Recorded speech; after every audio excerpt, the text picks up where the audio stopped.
Hello hello hello hello everyone welcome back to my mini blog. भोर 5टार आम समस्त दुईजनक रेडी होगी कुआड़े बाहरलु वीडियो कंटिन्यू करंतु। तो फाइनाली आम घर बाहर गलु। तो चल चली आम दुज जाऊँ गाड़ी पाखक जेहेतु भोर 5टार अल्प अल्प कुहुड़ था व्यू तो बहुत सुंदर था।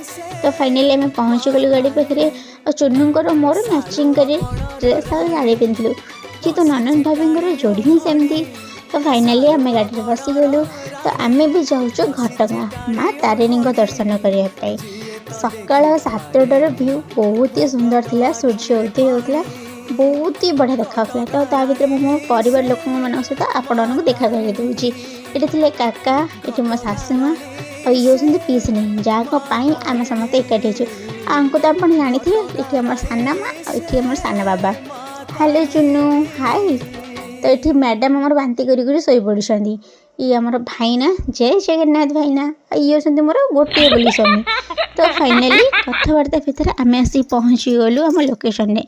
ये माँ पाखक जा माँ दर्शन करिया माँ पसंद सब जिन डालारे नहीं मुझे चली माँ पाखक मो माँ पाखक जो छोट थी से आसती माँ दर्शन करी। ए बड़ है मैंने बहुत वर्ष पर मो स्वामी सहित भी आसी बासाला। तो फाइनाली ये माँ पाखक जावार फटो भिडियो टी उठे देलु। तो माँ दर्शन गलु मैंने विश्वास कर माँ पाखक गली आलती स्टार्ट है घंट बाजा हुलहुल देह हाथ पूरा थरी उठला। तो सेठी माँ दर्शन बहुत सुंदर था।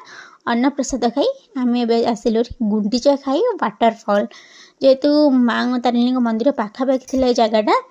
तो ये वर्षा दिन ना बहुत सुंदर देखा जाए जेहेतु खरा आसला तो पानी फाणी भी एत ना सुखीगला। तो फटो भिडियो उठे आम से आसिलु भारी। तो ये मुझे देखिए कुनी कुनी चढ़े देखिए बहुत खुशी लगे। मुझे आपको गोटे नेबी घर को। तो ये आम चुनु तो छोट छुआ साथ मुझे छोट छुआ जाऊँगी दिज बहुत ही मस्तानी करूँ पूरा।